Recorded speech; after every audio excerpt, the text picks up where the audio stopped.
strikes in the night when the excursion steamer Noronic, packed with sleeping passengers, is destroyed by fire at a Toronto, Canada pier. A few hours of horror, and then all that is left is a gutted, smoking hulk, consumed by flames which have trapped people below decks in their cabins or forced many of them to leap into the water. Most of the doomed passengers were from Cleveland and Detroit. 189 perished, with many missing and few identified. The survivor is still unnerved. I just wish that all the mothers who were on the boat with their children could be as fortunate as I am.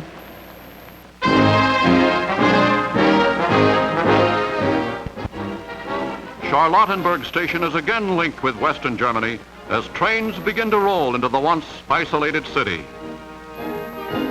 The steady stream of trucks start the movement of supplies, and though the magnificent American and British airlift had fed Berliners, they are no longer on short rations. Determined countermeasures force Russia to ease a dangerous situation.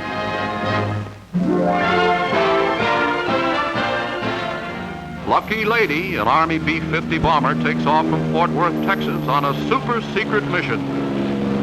Only the 14 men aboard and a few top Army men in Washington know that its planned performance is to remind Putin of America's might in the air.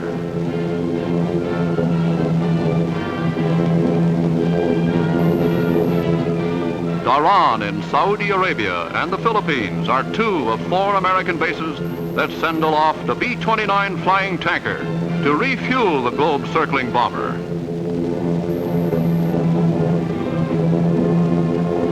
The two pilots talk each other into position, and the gas begins to flow.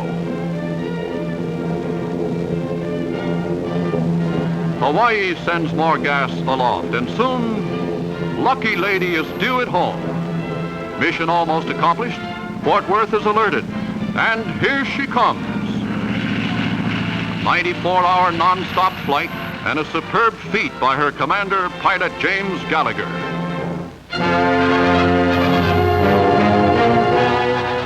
With the Red Army conquering China, fear-ridden Shanghai crowds see nationalist soldiers vent their fury upon suspected communist sympathizers who are executed in the streets with little ceremony. In a mood verging on panic, a crowd of 100,000 battled police to witness the executions as stark terror stalks the city. The end of all chance of democratic freedom approaches. The Red Army is at the gates. Communist shore batteries trap the British cruiser London in the Yangtze. 44 men are lost before she escapes to Shanghai, badly battered. Americans and British leave by every means possible.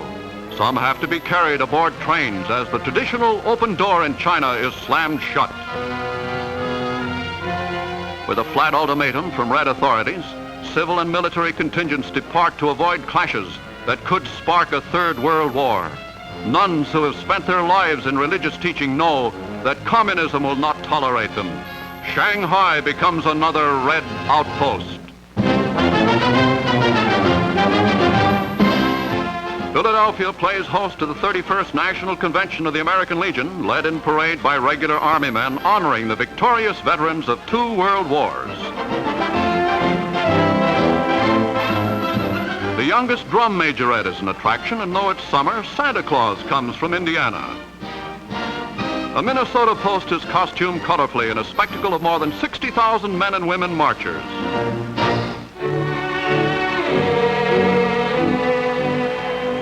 $50,000 of Rome's school children throng the Piazza San Pietro in Vatican City to greet Pope Pius on the 50th anniversary of his priesthood. His Holiness is touched by their devotion and declares that it is among the children of today that his hopes lie for a world that will not destroy itself.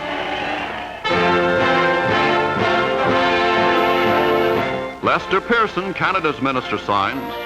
Robert Schuman, French foreign minister, joins his country with democratic nations. Ernest Bevin of England signs the agreement to aid any signatory nation attacked by an aggressor. United States Secretary of State Dean Acheson signs, and President Truman keynotes our nation's reason for the historic pact. The treaty we are signing here today is evidence of the path they will follow. If there is anything certain today, if there is anything inevitable in the future, it is the will of the people of the world for freedom and for peace. Later, the President signs the bill providing funds for military aid to Atlantic Pact nations.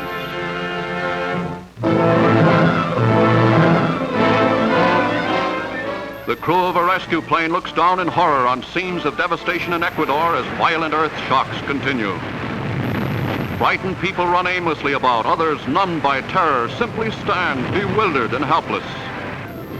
6,000 people perish, 25,000 are injured, 100,000 are homeless.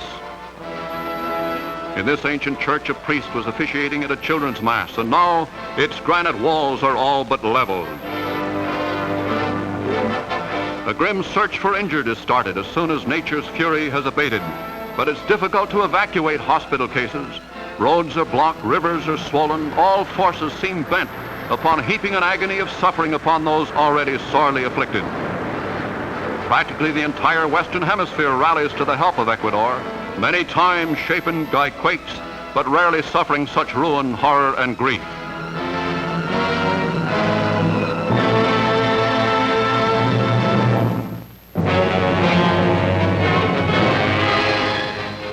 Suddenly erupting, one of the few active volcanoes of North America puts on a spectacular display that terrifies the people of this section of Mexico.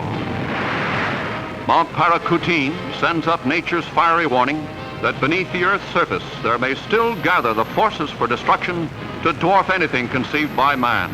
Only 4 years ago, this volcano wiped out a village and changed a fertile valley into a wasteland. Now a daring cameraman makes these films until heat drives him back and the volcano continues pouring forth molten rock from a witch's cauldron.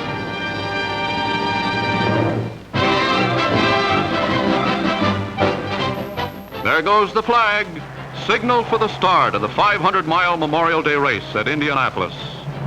175,000 spectators see thrill after thrill as daredevil race drivers lose control of cars driven at breakneck speed and are out of the running.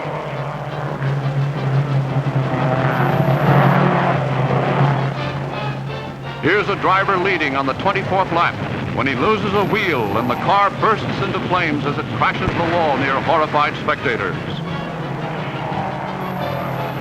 Other drivers dare not race through the wall of fire with possible wreckage beyond it. And here's Bill Holland, who finished second in 47 and 48. He's going to get the winner's flag at last as he flashes to victory.